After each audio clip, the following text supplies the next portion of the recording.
Bismillahirrahmanirrahim. Assalamualaikum warahmatullahi wabarakatuh. Alhamdulillah, salatu wassalamu ala rasulillah.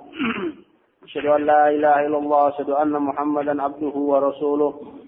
Allahumma salli ala Muhammad wa ala ali Muhammad wa ala ashabihi wa man tabi'ahum bi ihsan ila yaumiddin. Amma ba'd. Qala Allah Ta'ala fi kitabil karim ba'da na'udzu billahi minasyaitonir rajim. Bismillahirrahmanirrahim. Ya ayyuhalladzina amanu taqullaha haqqa tuqatih wa la tamutunna illa wa antum muslimun. Ya ayyuhan nasu taqu rabbakumul ladzi khalaqakum min nafsin wahidah wa khalaqa minha zawjaha wa batha minhuma rijalan katsiran wa nisaa'a. Wattaqullaha alladzi tasaaluna bihi wal arham. Innallaha kana 'alaikum raqiba. Wa qala Rasulullah sallallahu alaihi wasallam, Ittaqillaha haitsu ma kunta wa ati sayyi'atal hasanata tamhuha wa khaliqin nasa bi khuluqin hasanin. Ikhwan fi din, asadakumullah. Alhamdulillah, segala puji bagi Allah. Kita bersyukur atas semua nikmat yang telah diberikan kepada kita. Kenikmatan yang secara langsung kita rasakan maupun kenikmatan yang tidak secara langsung kita rasakan. Terutama adalah nikmat iman dan nikmat Islam, serta kesehatan jasmani dan rohani yang kita alami saat ini. Dan kita rasakan sampai detik kali ini. Dan semoga kenikmatan Allah Subhanahu wa Ta'ala yang diberikan kepada kita semuanya kita gunakan di jalan yang benar. Kita gunakan di jalan benar yang adalah semua nikmat apa saja. Entah itu nikmat sehat, nikmat kuat, nikmat kaya, nikmat longgar, dan lain sebagainya. Maka hendaknya kita gunakan sebaik-baiknya. Sebaik-baiknya hari ini adalah maka kita menjadi ansarullah ataupun penolong-penolong Allah Subhanahu wa Ta'ala. Ya, sebagaimana Hawariyun, yakni orang-orang yang setia, loyal kepada Nabi Musa alaihissalam, yang mereka senantiasa membela dan memperjuangkan agama Allah Subhanahu wa Ta'ala dengan jiwa, raga, harta, lisan dan hatinya, sehingga semua yang Allah berikan kepada kita ini tidak ada yang sia-sia dan semuanya bermanfaat bagi Islam dan kaum muslimin dan bagi tegaknya agama Allah Subhanahu wa Ta'ala di atas muka bumi ini.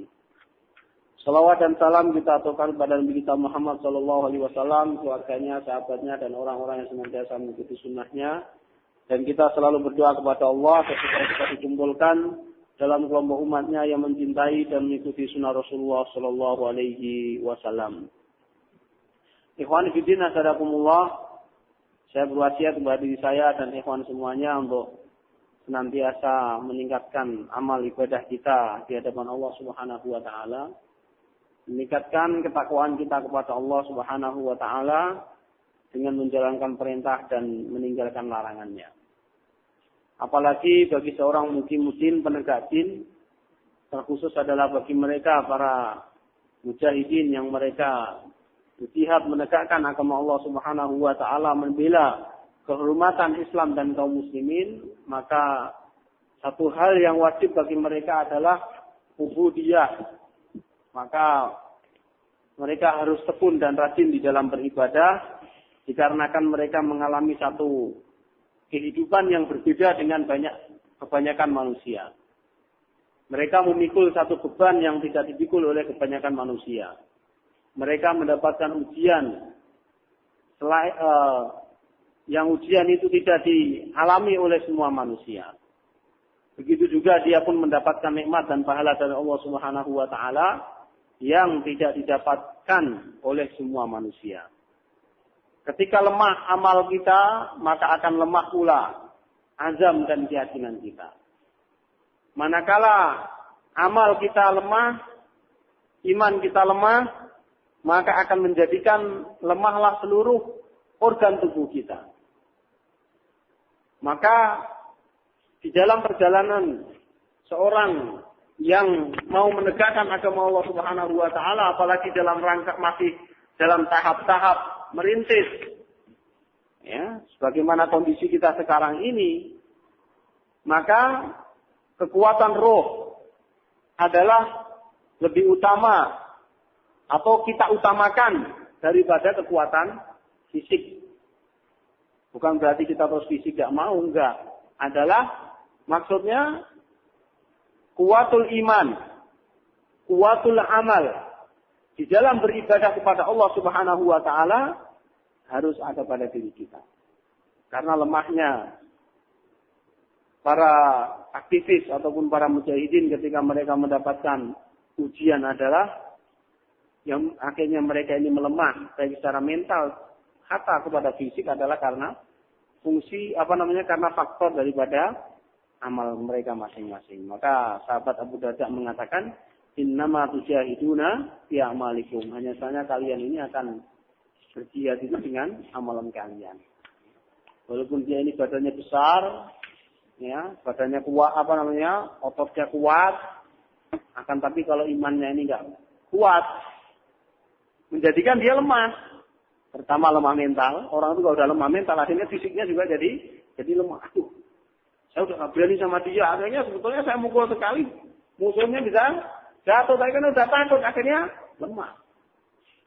Apalagi di dalam masalah jihad, ya, bukan urusan kuat dan tidak kuat fisik seseorang, akan tapi justru pertama kali adalah panggilan hati kuat dan tidak kuatnya iman seseorang.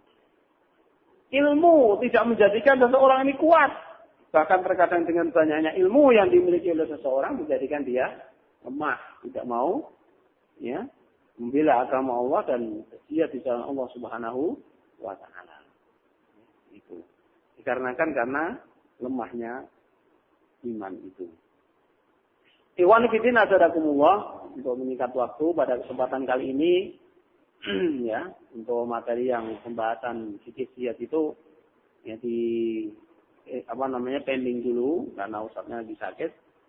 Pada kesempatan kali ini saya ingin bahas satu pembahasan yang kita ambil dari kitab Idho'at ala Darbil Jihad. Ya, Idho'at ala Darbil Jihad. Ini sudah kita terjemahkan, judulnya adalah cara praktis menjadi mujahid. Kitab ini ditulis oleh Syekh Yusuf Al-Uyairi, ya, beliau adalah seorang ulama, juga seorang mujahid, dan insya Allah beliau adalah telah syahid di jalan Allah. Kurang lebih 2 bulan yang lalu. Syekh Yusuf Al-Uyairi rahimahullah ini, ya, adalah seorang ulama mujahid, yang beliau ini adalah diberikan keluasan oleh Allah Subhanahu wa taala ilmu dan juga diberikan kelembutan oleh Allah Subhanahu wa taala hatinya dan diberikan kekuatan iman di dalam dirinya. Dan beliau ini termasuk dulu orang-orang yang pertama juga termasuk berjihad di Afghanistan. Kemudian beliau juga pernah berjihad ke Chechnya. Beliau juga pernah berjihad ke Bosnia. Sampai akhirnya beliau kembali lagi ke Saudi. Akhirnya dia bersepakat untuk melakukan amaliyah jihadiyah ini bukan di negeri-negeri yang mana di situ sudah dibukakan oleh Allah, dikarenakan salah satu faktornya adalah sulit masuk ke sana. Maka beliau memutuskan untuk melakukan amaliyah jihadiyah di negerinya sendiri, yaitu di negara Arab Saudi sana, Jazirah Arab. Ya, sebagaimana mungkin dilakukan oleh kawan-kawan kita yang ada di Indonesia ini, ya. Di Indonesia saja yang jelas pemerintahnya jelas murtad, ya. Itu aja masih banyak fitnah, ya. Di sana orang masih menganggap pemerintahnya Islam. Ya, Arab Saudi itu kan orang kan menganggapnya sekarang sana negara Islam, tapi beliau melakukan amaliyah jihadiyah di sana. Dikarenakan ya, memang Arab Saudi ini adalah sebetulnya bukan pemerintahan Islam, akan tapi pemerintahan murtad juga. Maka ada satu buku Al-Kawasif Al-Jaliyah itu. An kufri daulati Saudiyah itu. Jadi menunjukkan tentang masalah kufurnya negara Saud. Maka beliau berjihad di sana. Ya. Berjihad di sana, ya, memerangi baik itu tentara asing Amerika yang bercokol di sana maupun Ansarut Tauhid, yakni penolong-penolong Tauhid yang terdiri daripada antek-antek Amerika, yaitu tentara-tentara Saudi. Ya. Dan beliau ini syahid, ya, ketika baku hantam juga. Ya, saya melihat, ya, biografi beliau ini, ya, kemudian syahidnya beliau itu kayak saudara kita Jabir, insya Allah. Ya, ini mereka dalam muwajahat. Muwajah ini adalah baku hantam. Jadi memang sikap saling menyikat, ya, saling tembak menembak. Ya. Dan beliau termasuk dikaruniai syahid oleh Allah Subhanahu wa Ta'ala. Beliau ini subhanallah, ya, tidak cuma sekedar ulama tapi mujahid. Dan dia ini adalah orang yang sangat peka sekali. Ketika kejadian WTC terjadi, ya, dia itu menulis buku, ya, Hakikat Harb Salibiyah yang diterjemahkan dengan judul WTC itu loh. Maknanya orang WTC itu selama 10 hari kurang lebih. Coba, buku setebel itu ditulis dalam waktu 10 hari. Berarti ilmunya kan sangat luas sekali. Dengan berdasarkan dalil Quran, dalil Sunnah, secara usul fikihnya diikutkan, sampai tidak ada orang yang bisa membantah dan melemahkan buku beliau sampai hari ini. Menunjukkan kedalaman ilmunya. Tapi beliau mau berjihad. Bukan berilmu, bahkan pernah tadrib, ya, pernah latihan di Afghanistan, atau mungkin ke Moro, atau di Ambon, atau di Poso, pulang-pulang nggak mau jihad. Ya. Di negara yang sudah jelas kafir, yang katanya belum waktunya. Jadi Arab Saudi lebih tidak memungkinkan lagi kalau kita bandingkan. Paham maksudnya ya? Indonesia yang jelas murtad saja masih mengatakan tidak waktunya, apalagi kalau di Arab Saudi. Di Arab Saudi, jelas-jelasnya Arab Saudi itu televisi masih belum berani bebas. Jelas-jelasnya perempuan itu masih pakai kerudung walaupun tipis. Itu aja beliau menegakkan jihad di sana. Nah, inilah kelebihan daripada beliau, ya, sekelumit tentang masalah Syekh Yusuf Al-Uyaini. Ikhwan fillah azzakumullah, di dalam kitab Idho'an ala Tarkil Jihad ada beberapa pembahasan. Yang pertama adalah dauruna fi nusratil Islam, ya, fase kita di dalam menolong Islam. Yang kedua adalah at-thariq ila ardil ma'rakah, yakni jalan menuju bumi perang, yakni bumi jihad. Kemudian yang ketiga adalah sebetulnya ayyuhal abwamu, ya, al-istidanu fi khuludil ahyan, ya. Wahai para orang tua, la istidzan, ya. Tidak ada izin lagi kepada orang tua ketika jihad itu sudah fardu ain. Nah, ini beliau bagi kurang lebih 3 judul itu. Iwan ibn Azizakumullah, ya. Pada kesempatan kali ini, sebagaimana yang telah beliau sampaikan juga di dalam kitab ini, kita tidak membahas tentang masalah hukum jihad hari ini. Karena nggak usah kita bahas, sudah jelas bahwasanya jihad hari ini adalah hukumnya adalah fardu ain. Dikarenakan karena syarat-syarat yang menjadikannya fardu ain. Sebagaimana yang telah kita pelajari. Ya. Yang salah satu syarat yang menjadikan jihad itu fardu ain adalah masuknya orang-orang kafir, ya, menguasai daerah kaum muslimin. Maka itu menjadikan hari ini jihad menjadi fardu ain.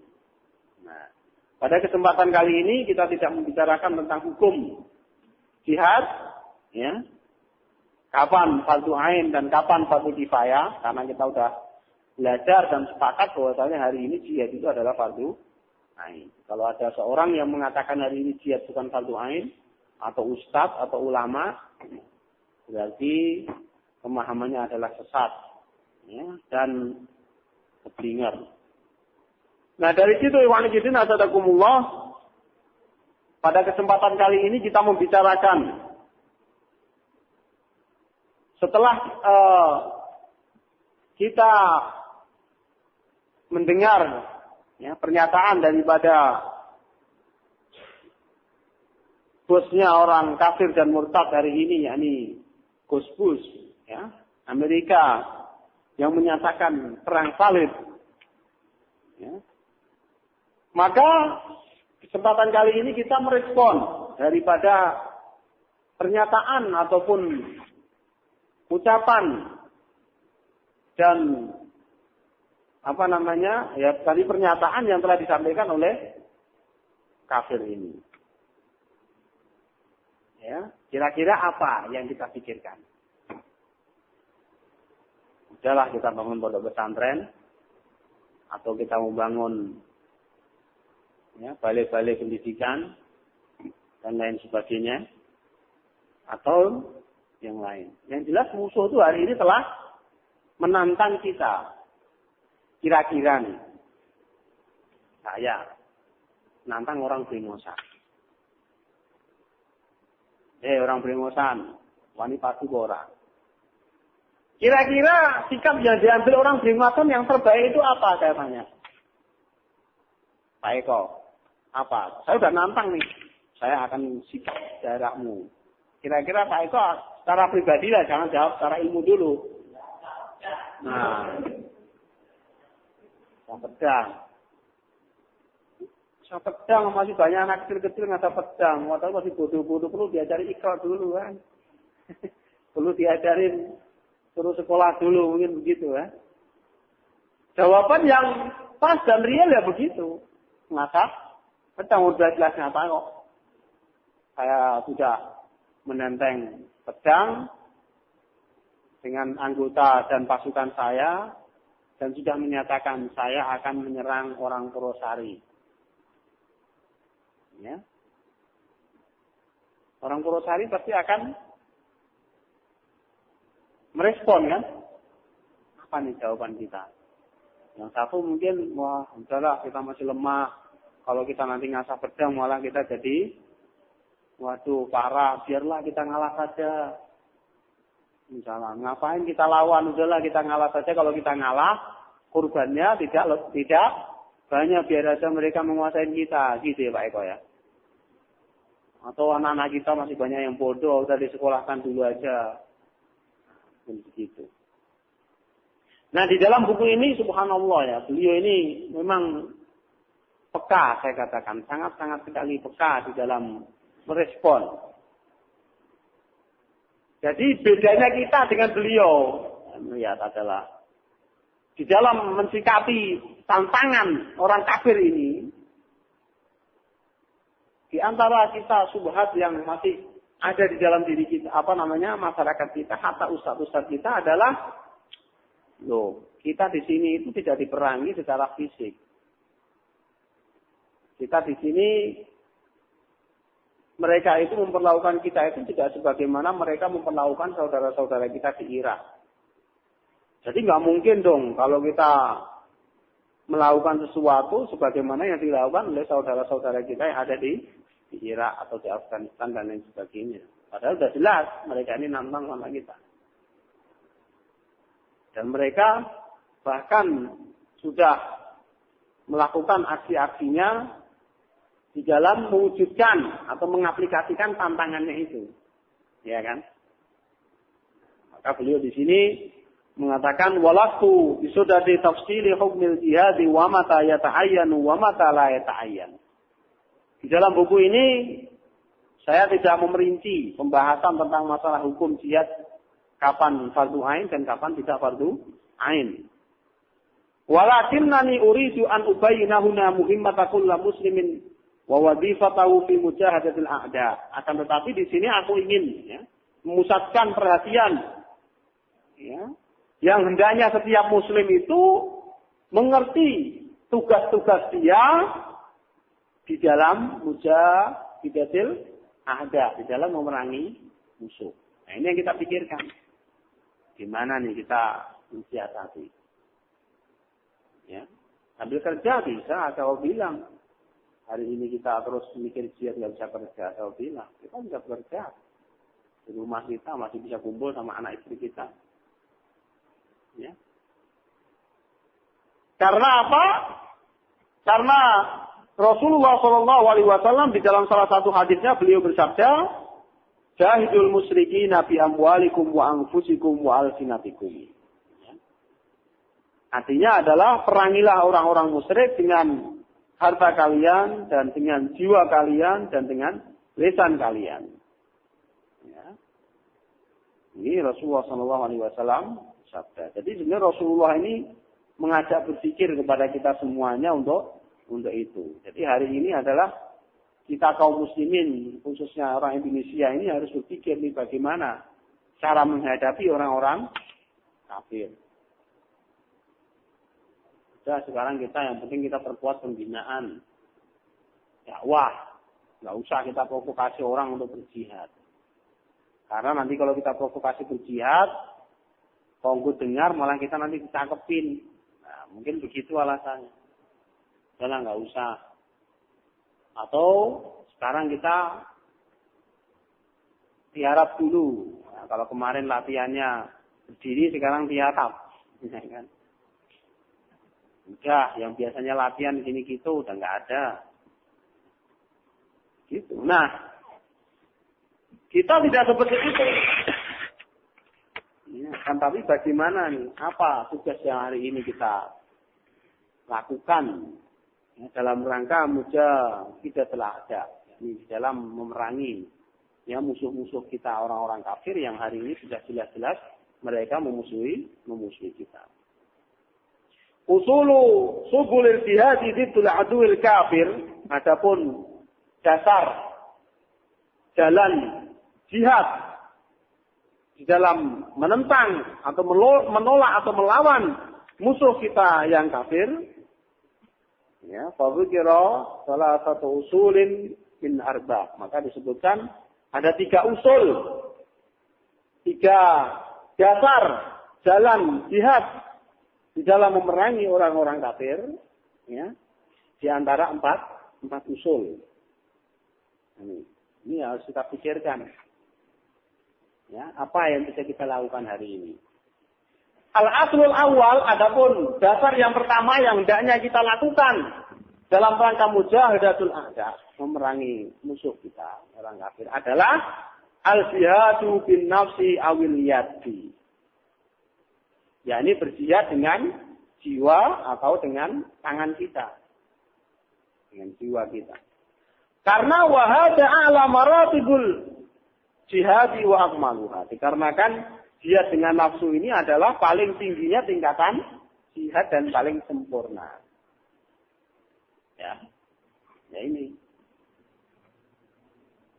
Jadi kita berpikir bagaimana kita bisa memerangi orang-orang kafir itu dengan jiwa kita. Ini yang kita harus berpikir baik kita. Cuman sayangnya kita ini kadang-kala berpikirnya lain.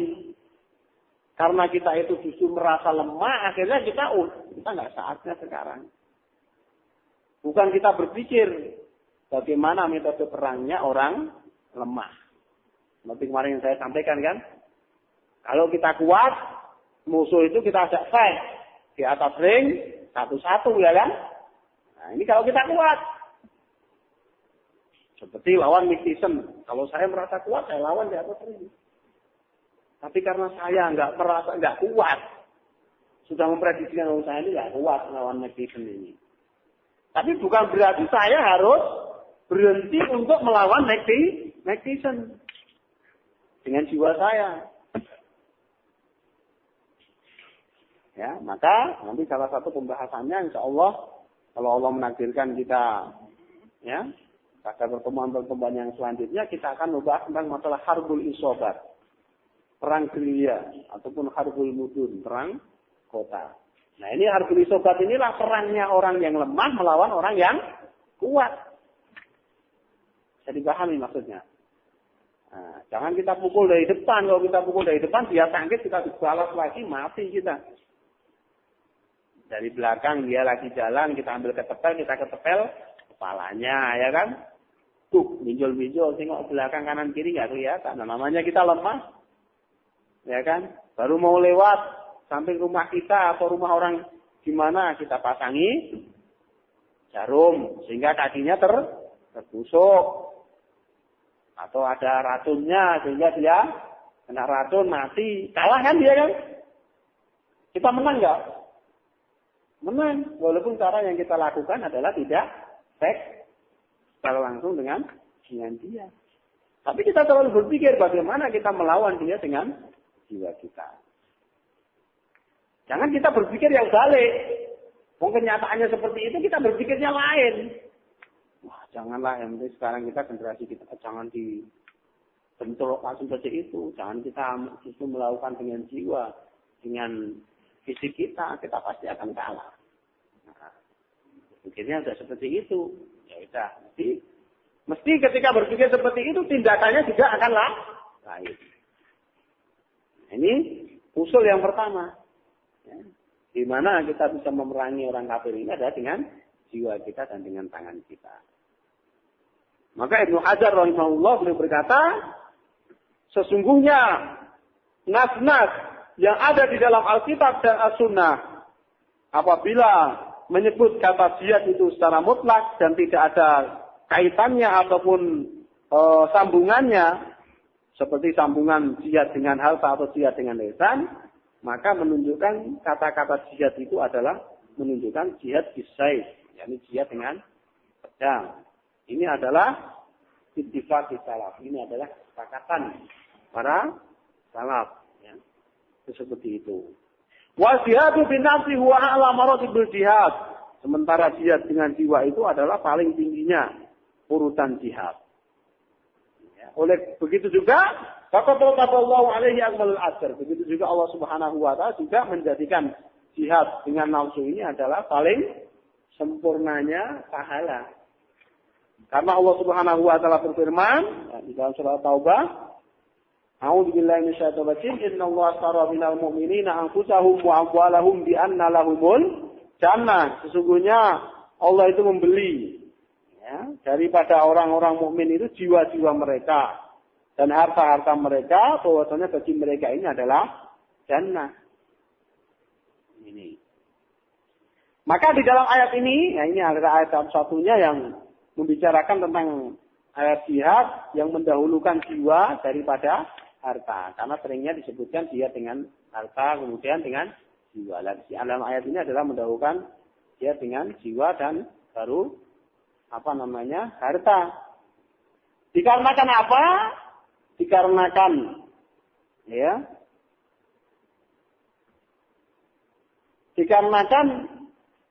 jiwa ini adalah lebih utama daripada harta. Karena kita nggak mungkin bisa mendapatkan harta kecuali dengan adanya jiwa, maksudnya begitu. Nah, ini wanita adalah dengan jiwa. Wah, Ustaz, kita nggak mampu. Gimana kita akan merangi mereka? Kita latihan bela diri aja nggak pernah. Latihan menembak aja nggak pernah. Apalagi latihan ngebom. Ya, nggak pernah latihan. Gimana kita akan melawan mereka? Nah, kalau kita memang merasa belum mampu, bukan berarti kita berhenti. Jangan kita akhirnya terus mempunyai sifat putus asa dan paranoid, ketakutan yang dengan takut dengan bayangan sehingga kita ini nggak bisa melakukan apa-apa. Wa yatafallu 'anil ziyadi bin nafsi al-wajibu 'alal mu'minin ar-ribat wa tadribil mujahidin wa idadahum. Ini baru kita orang yang betul-betul saya lihat beliau ini adalah orang yang sangat cerdas. Sudah semua ya.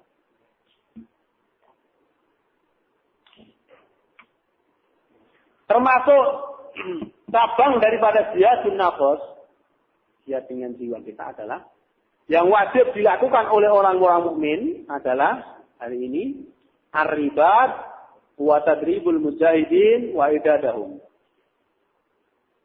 Jadi wajib kita hari ini orang mukmin itu ribat. Ribat itu adalah kita berdiam diri, berjaga di perbatasan antara orang kafir dan orang mukmin. Kita mungkin nggak bisa hari ini. Masih belum bisa karena mungkin kita anggap belum ada front yang memisahkan kita dengan orang kafir dan orang mukmin katakanlah. Oke, maka kita harus apa? Tadribul mujahidin. Kita melatih para mujahidin dan mempersiapkan kekuatan bagi mereka untuk melawan orang-orang kafir. Ustaz, gimana kita mau tadrib dari ini? Kalau kita mau tadrib, wah dulu Afghanistan ada, atau Komoro, atau dulu di Ambon, atau di Poso. Nah sekarang kita mau latihan di mana Ustaz? Latihan di Kartopuran aja sudah, ya, diawasin oleh Togut. Waduh, udah, nggak usah latihan fisik, nggak usah latihan yang kelihatan militer. Bingung kan? Nah ini, kita berpikirnya nggak begitu. Maka salah satu cara hari ini jihad yang dilakukan oleh mujahidin di dalam melawan orang-orang kafir itu bukan dengan jihad konvensional. Jihad konvensional itu adalah jihad yang sifatnya serentak bersama bareng, ya banyak, ya, satu pasukan melawan pasukan musuh, yang kita itu bersama dengan beberapa deretan, ya pasukan melawan pasukan musuh.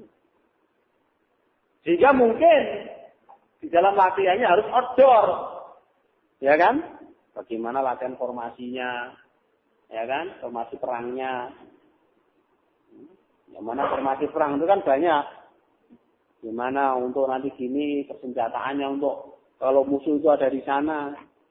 Nah itu kalau kita jihad konvensional. Tapi hari ini yang kita lakukan, yang bisa dilakukan oleh para mujahidin hari ini bukan jihad konvensional. Akan tapi tadi itu harbul isobat, perang gerilya. Kalau kita pernah melihat di Baju Riyad itu, orang latihan tadrib nggak harus di lapangan. Jadi kalau di lapangan kita uang mana mau latihan yang serius, kita uang. Paling guling-guling tok loh, yang dakwah sehat, bukan melemahkan. Ya. Latihan di dalam rumah mereka bisa latihan.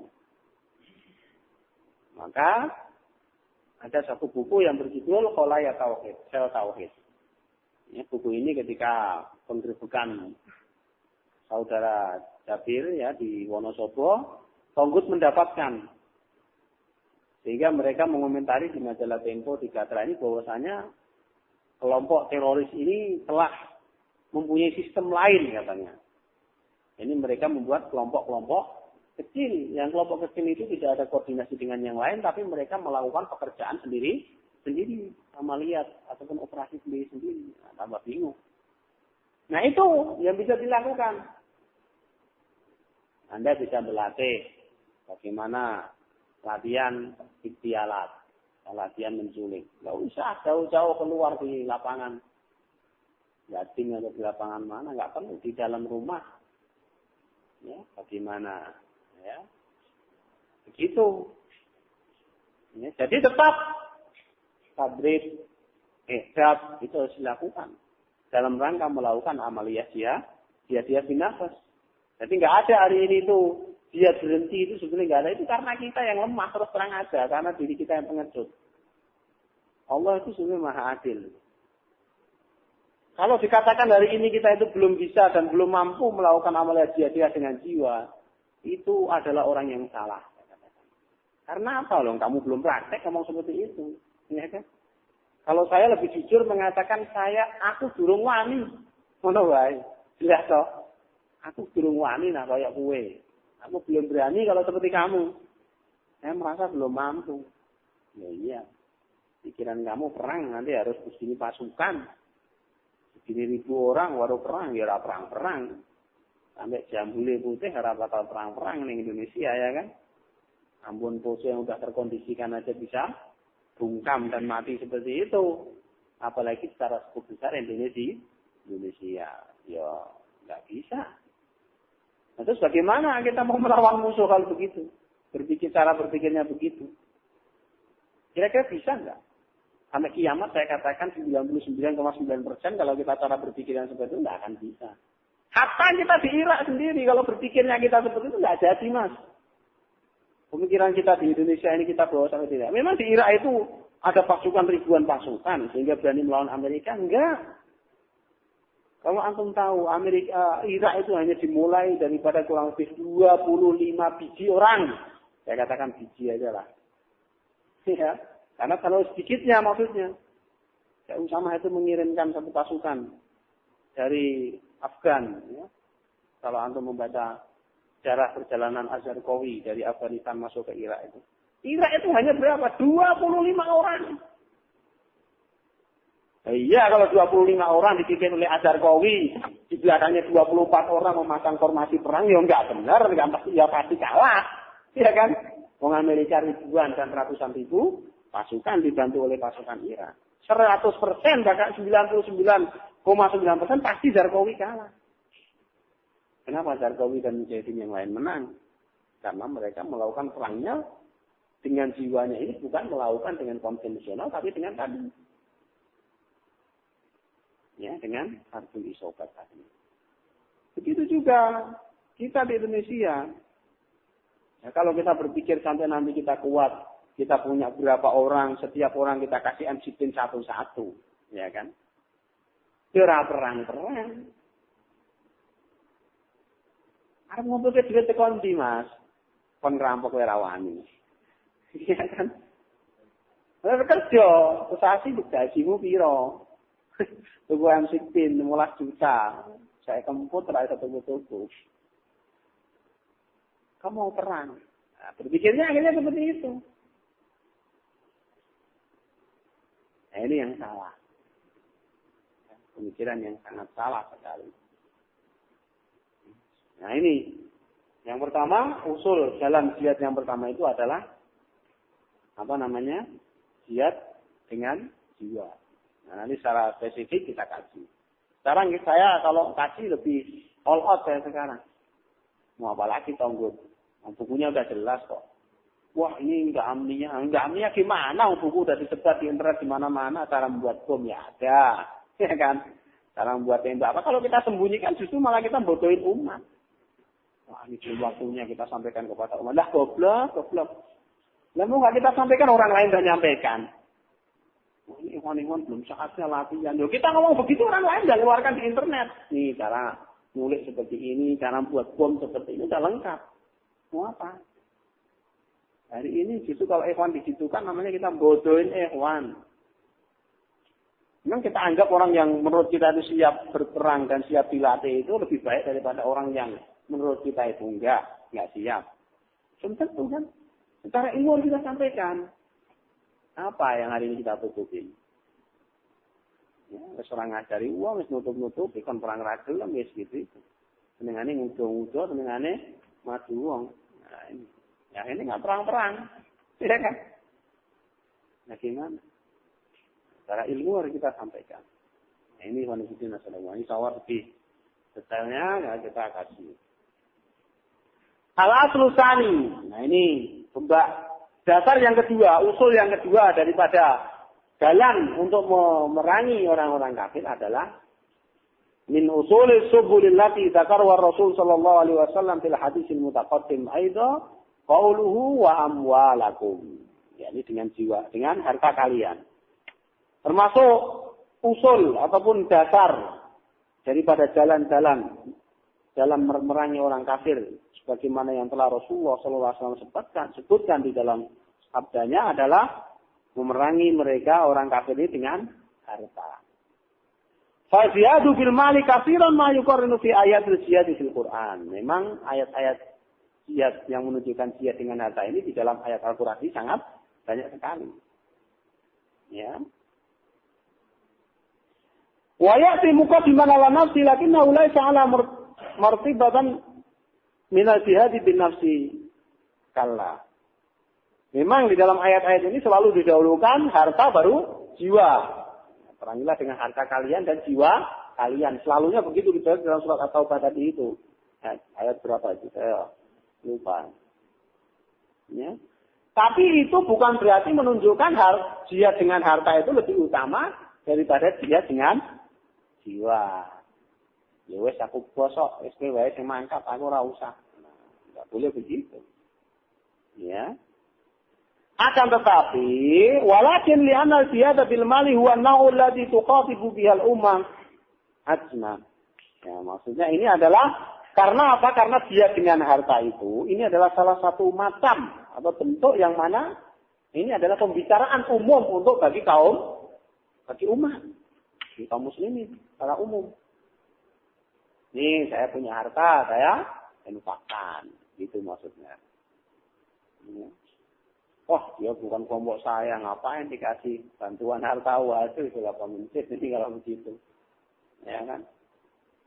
Ya kan? Gimana? Oh, ngapain dibantu? Nanti dibantu dia bukan kelompok kita. Ngapain dibantu? Memang jihad itu urusan perorangan apa? Jihad itu urusan umat dan urusan Islam. Ya kan? Wah, dia bukan kelompok kita. Wah, dia ini perusak, dia ini perusuh. Orang jihad kok perusuh. Kecuali kalau yang dilakukan itu maksiat. Ya, baru. Maka di dalam jihad bil amwal ini dia mengiringi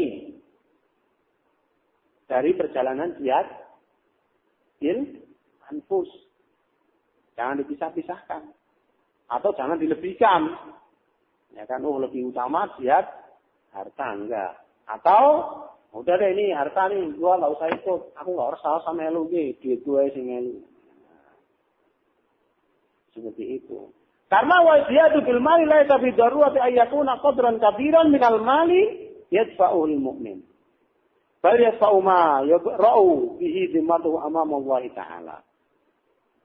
Li'anna al-maqsud min al-ziyadi bil mali idza tahayyana an tasquta al-wajib alladhi fi unuqika wa tadfa'ul qadar alladhi ta'taqidu anna dhimmataka satadru inda Allah Ta'ala bi daf'ihi walau kana yasiran. Ya. Jadi dia dengan harta itu, ya, bukan menjadikan seseorang itu akhirnya lepas daripada tugasnya. Paham maksudnya? Udahlah, ini kan dia di bawah doa, udah, kamu pakai harta aja nih. Akan tetapi itu hanya salah satu kita itu berlepas diri dari Allah Subhanahu Wa Taala akan tanggung jawab yang diberikan kepada kita. Jadi Allah itu kan memerintahkan kita dia dengan harta, dengan jiwa, dengan harta. Nah, kita punya harta nih, kita berikan. Bukan berarti terus aku pakai jiwa saja juga harta saya nggak usah saya bawa, nggak boleh juga begitu. Semuanya seperti itu. Ya ini wanita nasadah semua, ya itu.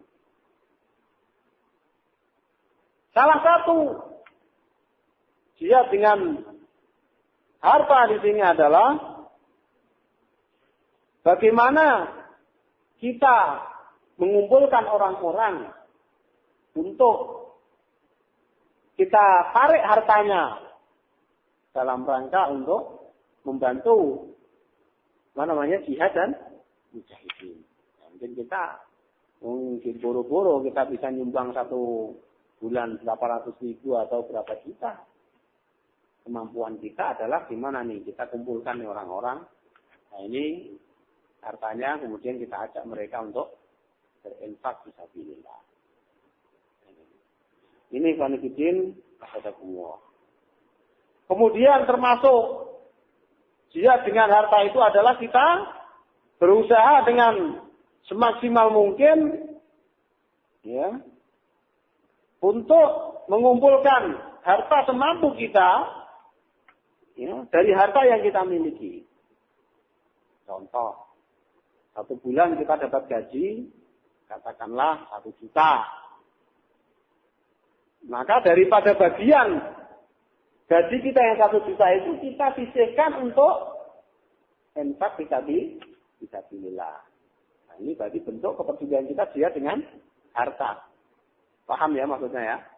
Jadi enggak cuma karena kita punya kelebihan banyak akhirnya ini berat, enggak begitu.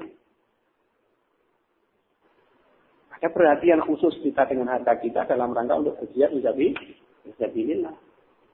Maka saya sering menyampaikan kepada para ikhwan, kepada para duat adalah kita di rumah itu atau kita itu mempunyai program pribadi dengan keluarga kita, istri kita dan anak kita ini adalah infak fisabilillah.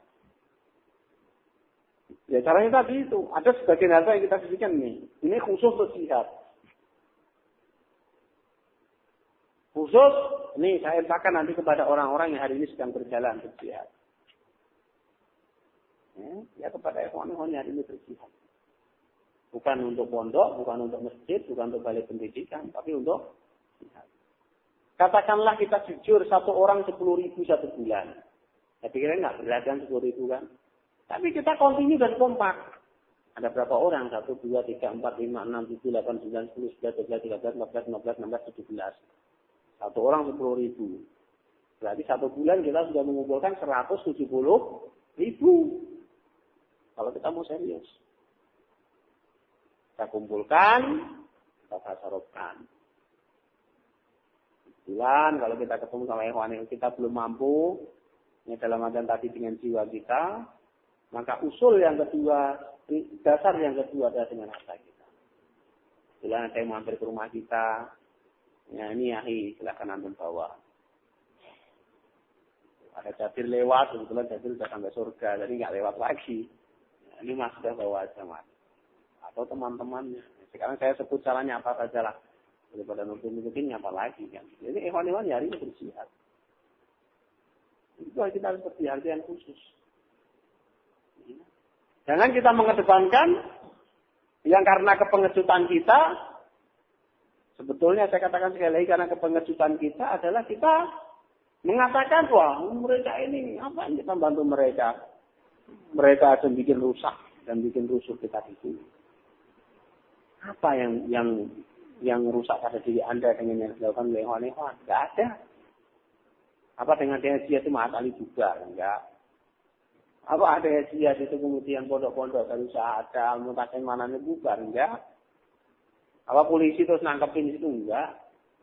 Karena polisi juga tahu mana yang berjihad, mana yang enggak, mana yang sedang berjalan, mana yang sedang duduk kan kelihatan. Begitu. Kalau kita berbicara sudah menghadapi dengan hukum maksudnya. Enggak ada sama sekali, tidak memandorotkan sedikit pun. Gara-gara orang berjihad, dakwah kita ini akhirnya terhambat. Bohong. Mana ada terhambat jadulnya begitu-begitu. Ya, enggak ada. Ya, ini konfidin asal dia. Kemudian al-aslu salis, dasar yang ketiga. Ya, yang mana ini termasuk jalan. Ya, jihad untuk melawan orang-orang kafir adalah min usul subulir ra'isiyah allati nassa 'alaiha Rasul sallallahu alaihi wasallam fi hadis mutaqaddim al-jihad bil lisan. Termasuk usul ya, dasar ya atau prinsip dasar yang termasuk jalan jihad di dalam memerangi orang kafir itu adalah jihad dengan lisan.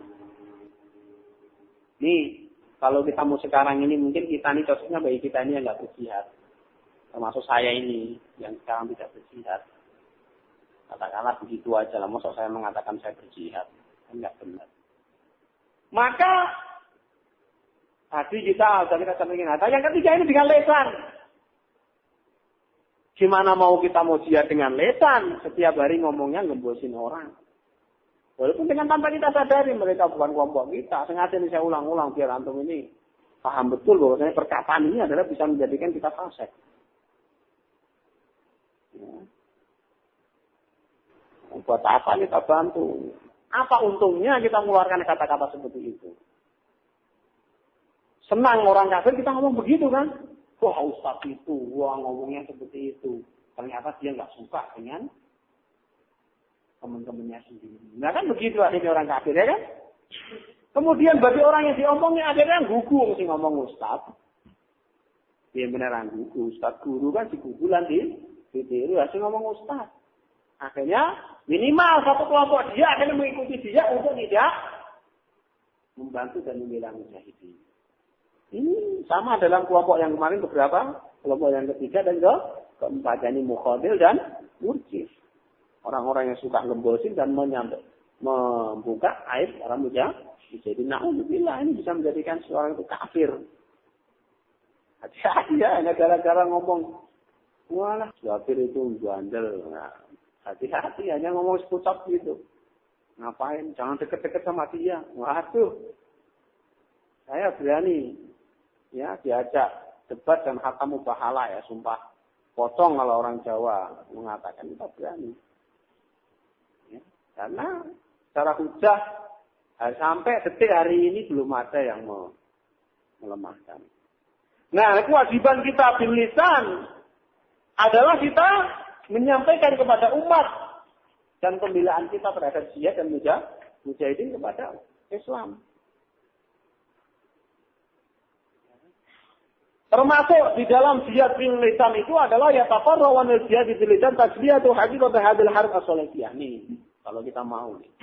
Termasuk cabang di dalam jihad dengan lisan itu adalah kita membuka dan menerangkan kepada umat hakikat perang salib. Daripada ngomong ke ikhwan-ikhwan yang hari ini berjihad. Maksudnya ngomong ke ngelek-ngelek. Mending ngomong ke Amerika itu loh. Kemarin ngebom di Irak. Amerika itu loh kemarin nangkap mujahidin di Aljazair. Densus kemarin nangkap ikhwan di juga. Begitu, baru cocok. Jangan juga ada hewan yang ketangkep, itu kan gara-gara kemana gak omongin. Gini, ya, malah nyalahin nih. Iya, kadang-kadang gak mudeng ya, orang-orang itu. Ini orang melu perang, atau melu jihad, nyelek-nyelek di sana. Apa yang diuntungkan bagi jihad dan bagi Islam dengan kata-kata jihad? Sampaikan kepada umat ini. Densus kemarin telah nangkap hewan-hewan di Jogja. Bukan densus yang diomongin malah hewan-hewan yang diomongin. Kira-kira benar apa salah kayak gitu itu? Saya tanya benar apa salah? Ya benar. Buru-buru dengan lesan aja nggak mau perangnya, apalagi dia dengan bahkan lu apa yang ngomong kelonan karo bojo sampai nak ngurusi bisnis. Duitnya akeh. Empatnya akeh. Infaknya masjid, infaknya dan jelas hukumnya. Ini hati-hati ya kita ya. Jadi begitu kalau kita tuh sekarang sepakat nih. Oke lah. Kita nggak usah perang dengan ya oke. Nggak usah antum ikut perang nggak usah. Bahkan saya sekarang ketemu para ustaz-ustaz, alumni pondok, saya katakan aku bakal ngajak perang. Seorang ngajak. Karena jihad itu adalah panggilan hati dan karena keimanan, dari itu pilihan dari sekarang. Kalau antum sepakat hari ini kita dakwah, mari kita dakwah yang benar. Dakwah yang benar bagaimana ya hari ini seperti tadi itu. Kita sampaikan kepada umat tauhid. Kita sampaikan kepada umat wala wal bara yang benar. Kita sampaikan kepada umat tentang tauhid. Kita sampaikan kepada umat tentang kebejatan. Hari ini pemerintah murtad Indonesia kita terangkan, berani enggak? Bubar mondoke, ya enggak? Kira-kira nih kalau nerangkan nih, sekolahan kita nerangkan tentang kemurtatan pemerintah Indonesia. Krungu para aparat, kira-kira pondok ini dibagi ora takon. Ora perang lho, cuma ngomong tok. Dibagi apa enggak? Dibagi. Makanya saya bilang antum itu perang atau tidak perang, kalau dakwah antum ini benar, pasti akan berhadapan dengan kemudian enggak? Kira-kira benar apa enggak? Iya kan? Kita ngomong Pak SBY, kowe kafir, ngomong ngono, kira-kira piye? Wani ora. Terus usah perang, ngopo perang? Ora usah nyimpen wong sing lagi digoleki polisi, ora usah. Tapi dakwah sing benar. Jangan sana sini ngurusi ibu-ibu, mbok-mbok wae, serah mlaku-mlaku. Isone madu wong. Begitu. Kita itu harus memposisikan gimana, alasannya apa? Loh, umat belum siap loh, gimana umat akan siap? Nggak pernah tahu ngomongin. Iya kan? Umat ini nggak pernah kita sampaikan bahwasanya pemerintah kita ini kafir. Pernah nggak disampaikan? Ya. Ceramah kita selalu berisi gimana nih pintu rezeki, menambah iman. Ya begitu, nggak pernah disampaikan prinsip iman. Iya kan? Gimana nih? Nggak pernah. Gimana umat akan siap? Maka sering saya sampaikan, gimana kita akan mengatakan yang kepada masyarakat yang dia masih suka tahlilan dengan bid'ah, dia masih suka mitoni, masih suka kol-kolan, haul dan sebagainya, kita mengatakan itu adalah bid'ah. Alasannya mereka belum siap. Bagaimana kita tahu mereka siap? Kalau kita nggak pernah ngomong, ya kan? Ora tau ngomong, ora tau diomongi. Enggak siap pernikahan ini belum siap. Ya gimana? Apa alasan antum belum siap? Mengantum aja belum pernah ngomong. Kecuali belum siap itu kita ngomong. Ini sesuai dengan dalil Rasul. A, B, C, D, E, F, G sampai Z. Saya sampaikan kepada umat. Mereka kan akan mendengar dan memahami kan. Merespon. Nah kita tunggu respon dia siap atau tidak. Nah baru di situ dia siap atau tidak. Oh dia belum sih. Ya. Dari ini kita sampaikan kepada umat. Maka hari ini kalau kita tidak menyuarakan pemahaman jihad dan kewajiban jihad, itu senang orang kafir. Sidney John ini paling senang. Ya, orang kafir ini senang. Buletin An-Najah tahu kan? Nah itu baru buletin katakanlah. Itu aja Australia sudah membaca An-Najah itu sudah keder. Dalam ceritanya itu ketika yang pesawat meledak di Jogja itu, yang benar mau ke sini itu, salah satu agendanya itu adalah memanggil tim An-Najah untuk diajak rembukan. Terus bosa ora usah kasar-kasar, maunya begitu. Akhirnya diundang ke hotel mana di Solo sini, datang juga. Tanya ada tim An-Najah.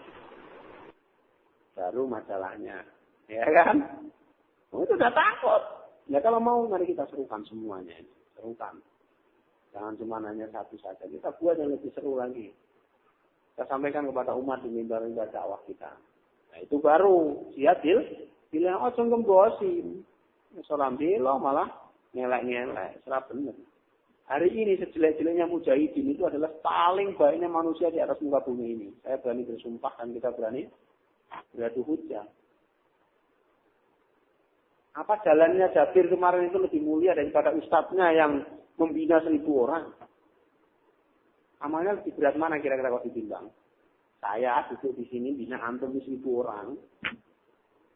Dengan Jabir yang sendiri dia selalu mengintai tonggo. Kira-kira amalan saya itu berat di hadapan Allah apa lebih berat Jabir? Dia nggak ngajak orang cuma sendiri. Ya katakanlah begitu. Dia lihat apa dek nih, ya kan? Paham maksudnya ya di situ. Nah, itu maksudnya. Itu nggak ada apa-apanya. Kok kita ngelak-ngelak? Orang pantas. Gitu loh. Jangan sampai. Maka sering sama makanya. Kalau kita sepakat. Ya adalah jihad kita dengan lisan. Mari kita serukan. Bagaimana Ustaz Abu? Gimana dia menyerukan. Tegaknya syariat. Menyampaikan kepada kafirnya pemerintah Indonesia. Pada khususnya begitu. Wani. Dia pondok era maju-maju. Bukan sibuk ngurusin para mujahidin, sibuk sekolah nyari S1, S2 ya kan. Ya tumpul. Teko matali ning UMS golek apa? Saya tanya. Kok matali ning UMS golek apa katanya untuk mencari titel saja. Jadi orang itu akan sibuk di situ nanti. Dapat orang itu kan tergantung dengan ilmu dan bacaan yang masuk ke sini. Sama siapa dia bergaul. Disitulah pola pikirnya akan terbentuk. Ya orang orang tahu bahas perang. Iya kan? Gimana akan siap umat? Kowe ra siap kok umat siap. Ya usah ngatakan umat itu siap lah. Saya sendiri belum siap, nah, itu lebih benar. Iya kan? Itu seperti itu. Sengaja kita buka ya. Jadi selama ini saya melihat suaranya sumbang. Ya, suaranya sumbang. Dan saya melihat suara sumbang itu pasti tidak jujur. Dan dalilnya pasti nggak pernah disampaikan secara dalil syar'i. Pasti hanya strategi. Ini nggak benar. Yang terakhir, al-aslur rabi, dasar yang ke-4, termasuk jalan jihad dalam rangka memerangi orang kafir adalah bil qalbi, yakni dengan pengertian jihad dengan hati itu gimana sih? Coba. Jangan cuma kita melalui.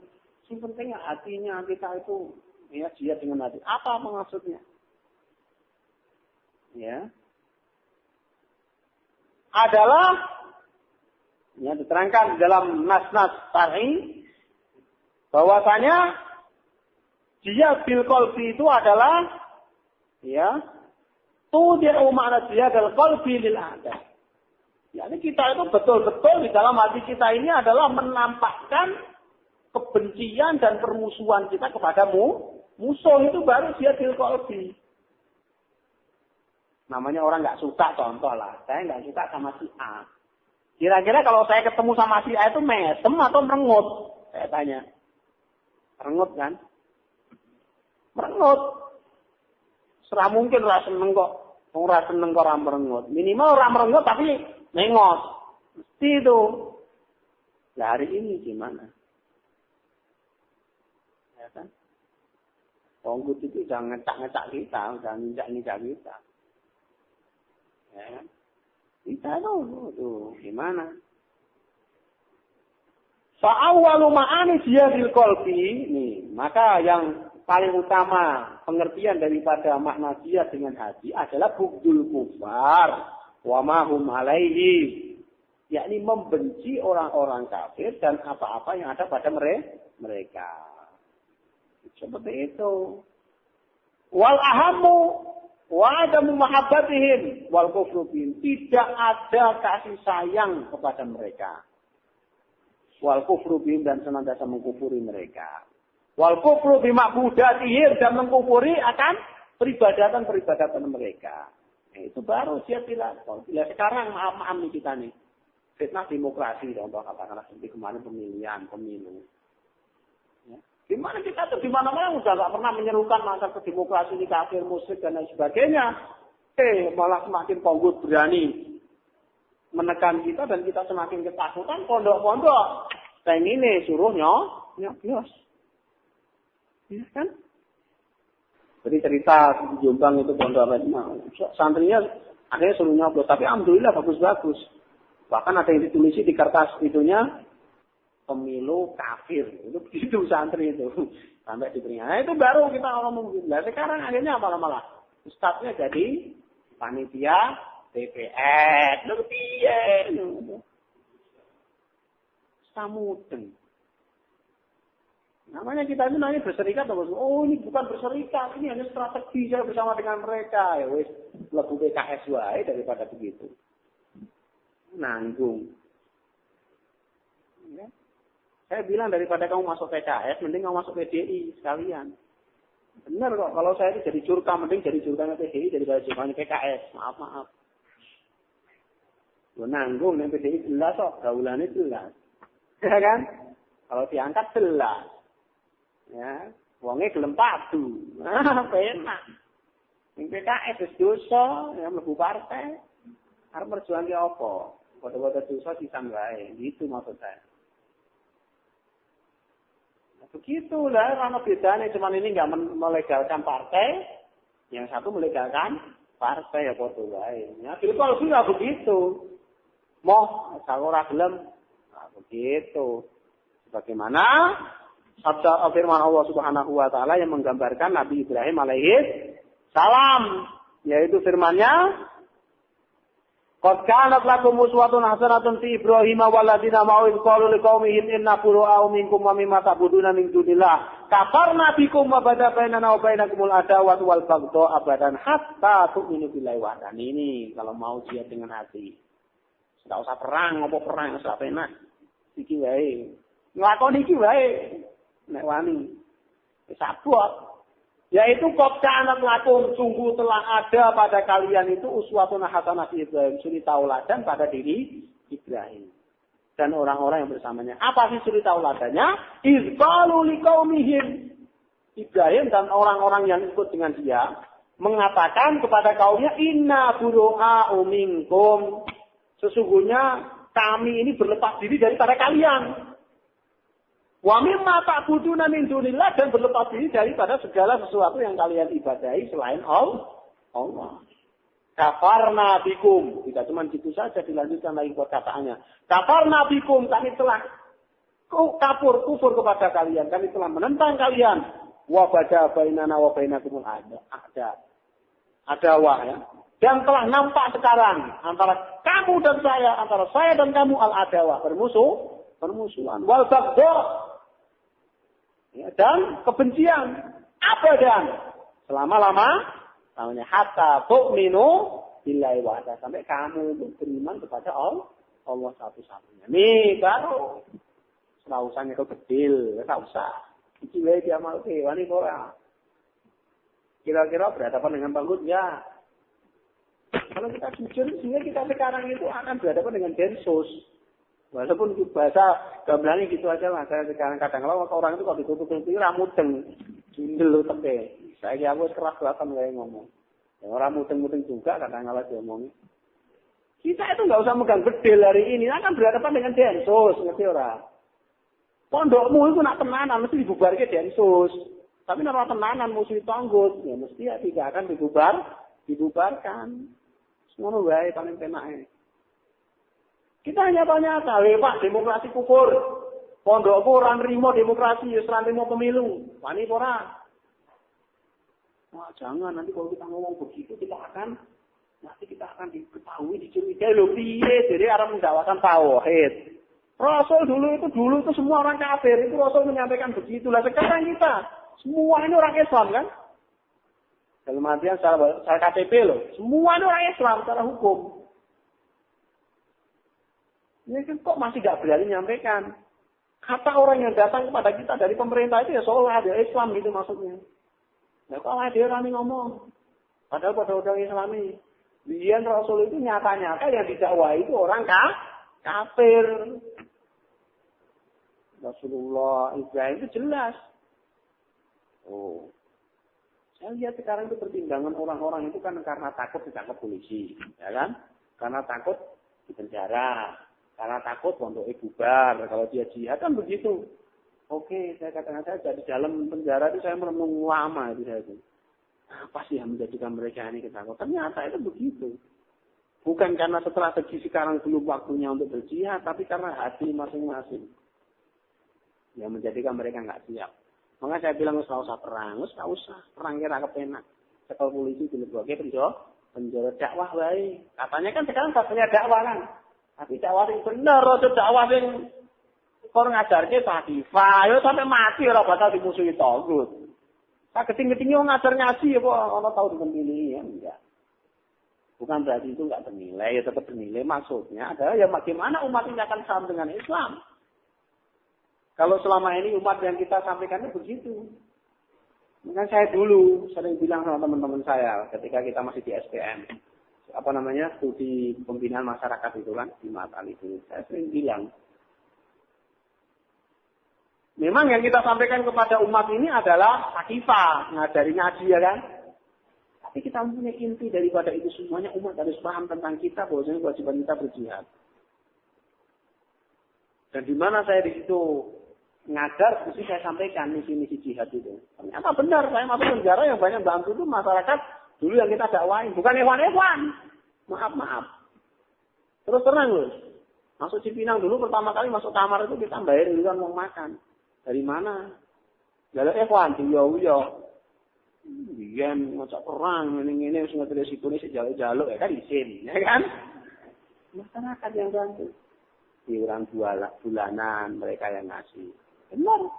Karena saya merasa kita pahamkan kepada mereka. Baru. Ya, kan itu misi.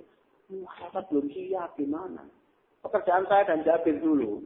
Kalau lagi acara sama anak-anak kampung itu. Kita tidur di masjid. Kemudian nyetel CD.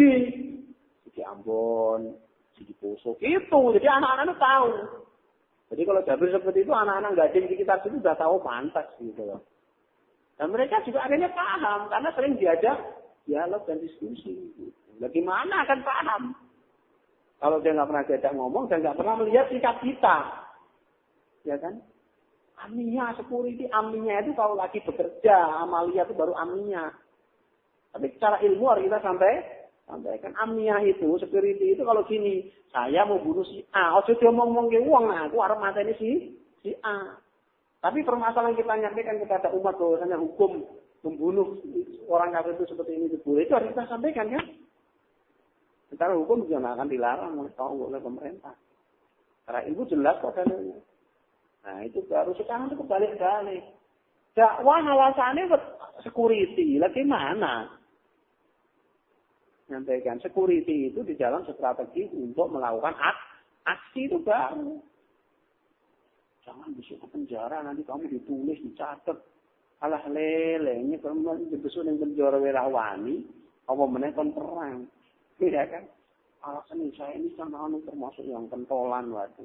Kalau kamu yang sudah TO oleh Togut, jangan masuk besok penjara. Ini kan? Itu begitu. Ini kadang-kadang sudah akal sehatnya sudah nggak pakai. Karena tadi itu. Bukan apa-apa, tapi karena ketakutan. Orang itu kalau takut, seperti kita takut bayangan, akhirnya itu takut. Dan contoh nih, pohon besar. Mesti bayangannya itu mesti kelihatan besar. Tapi kalau namanya bayangan, kita tabrak juga nggak sakit. Ya kan? Namanya bayangan. Nah, begitu juga hari ini. Apalagi bayangan kita itu yang mempengaruhi kita semakin takut itu bukan karena apa-apa, tapi karena iman kita masing-masing begitu. Ini konfirmasi ada semua ya.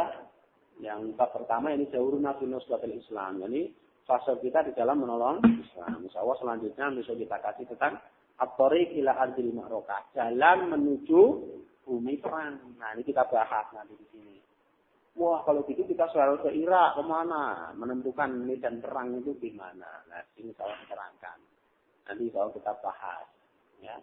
Kalau kamu mau berjihad, jangan di Indonesia, sana ke Irak. Ngomong ramangkat mangkat. Ini. Nah, kita akan kaji. Ya. Ini wanita saudara semua, ya, tentang masalah kewajiban kita. Jadi hari ini itu ibarat kita itu sekarang itu musuh itu sudah masuk ke rumah kita. Itu tidak cuma masuk ke kita itu sudah diinjak-injak. Kalau kita itu masih berpikirnya itu adalah berpikir untuk tidak melawan, itu naudzubillah cuma naudzubillah min dalal. Di dalam buku ini kita diajarkan bagaimana cara kita melawan orang dengan anfus kita, dengan harta kita, dengan lisan kita, hatta dengan hati kita. Kita berpikir begitu, jangan kita berpikir. Makanya saya tuh ya, astagfirullahaladzim, saya ketemu sama seseorang, ikhwan, ya. Dia ngomong, dia ketemu sama seorang yang dulu ya termasuk pembesar. Ya, ketika konflik Ambon dan Poso termasuk orang the best-nya. Itu ngomong. Sekarang ini menurut saya paling tepat itu adalah kita ngurus anak-anak dan cari maisha. Jangan berjihad. Sampaikan kepada teman-teman. Itu ngomong gitu coba. Saya diomong itu ya Allah, saya tuh marah pada diri saya sendiri, ya Allah, kok ada kejadian seperti itu.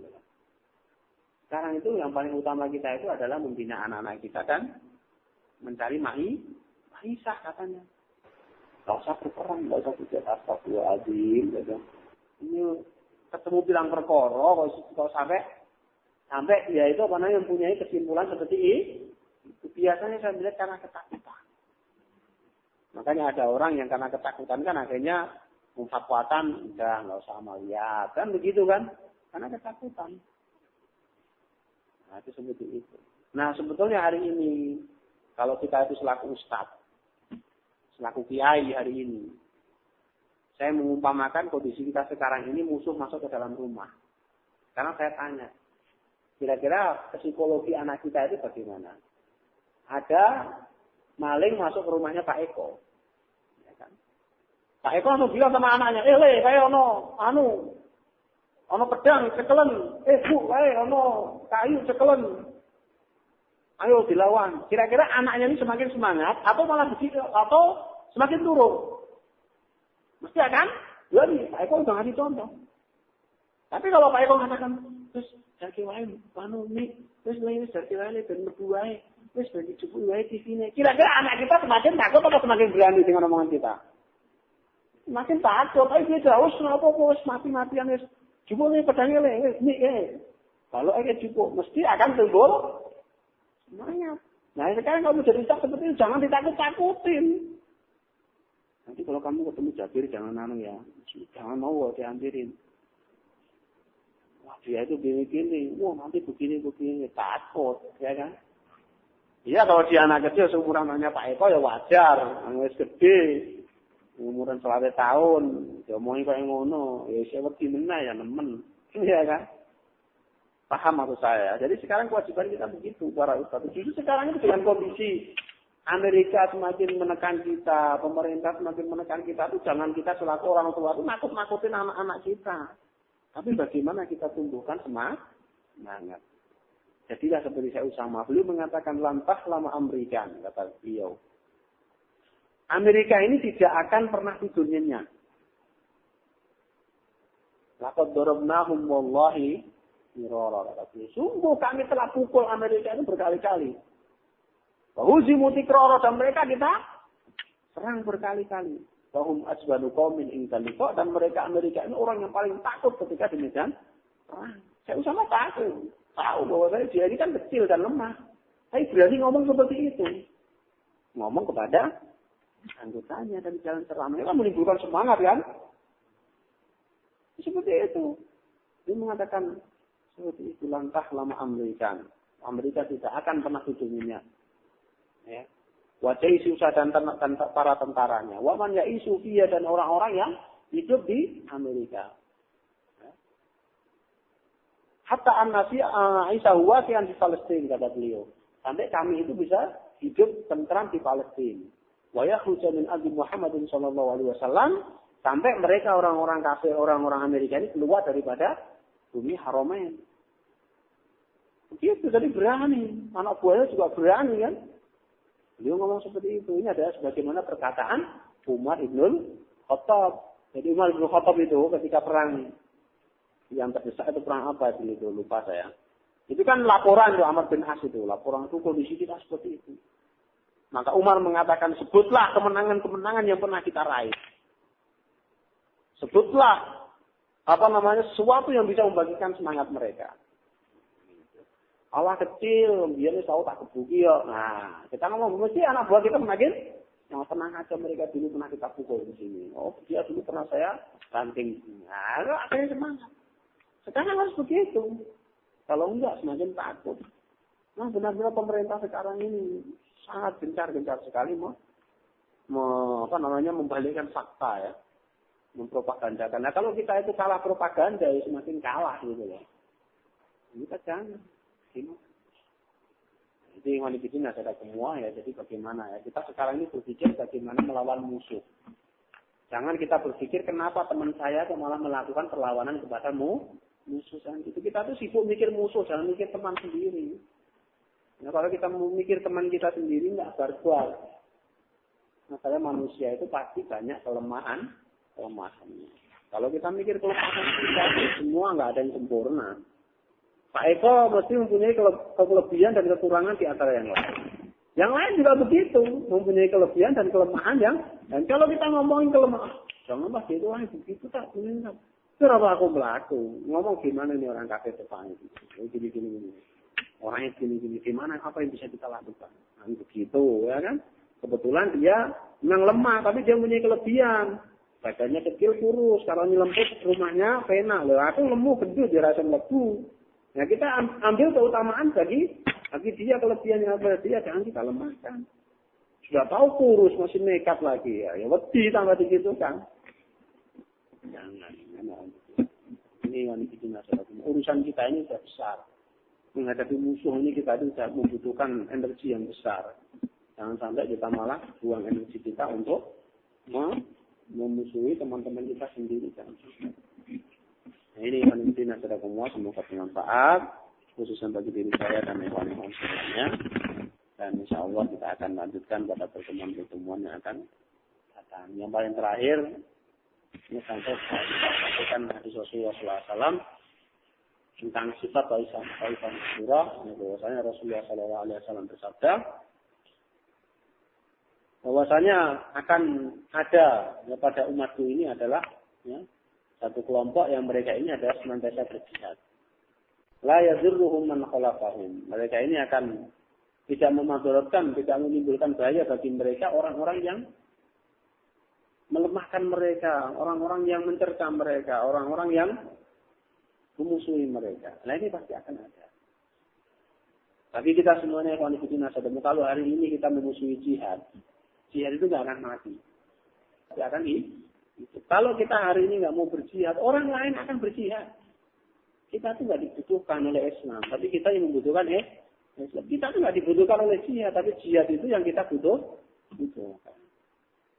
Kita musuhi, kita mengelak-ngelak sampai mulut kita ini berbusa, lambe kita sampai jubir, itu nggak akan melemahkan jihad dan mujahidin. Ya, itu seperti itu aja. Subhanaka Allahumma bihamdika asyhadu an la ilaha illa anta astaghfiruka wa atubu ilaik. Alhamdulillah. Assalamualaikum warahmatullahi wabarakatuh.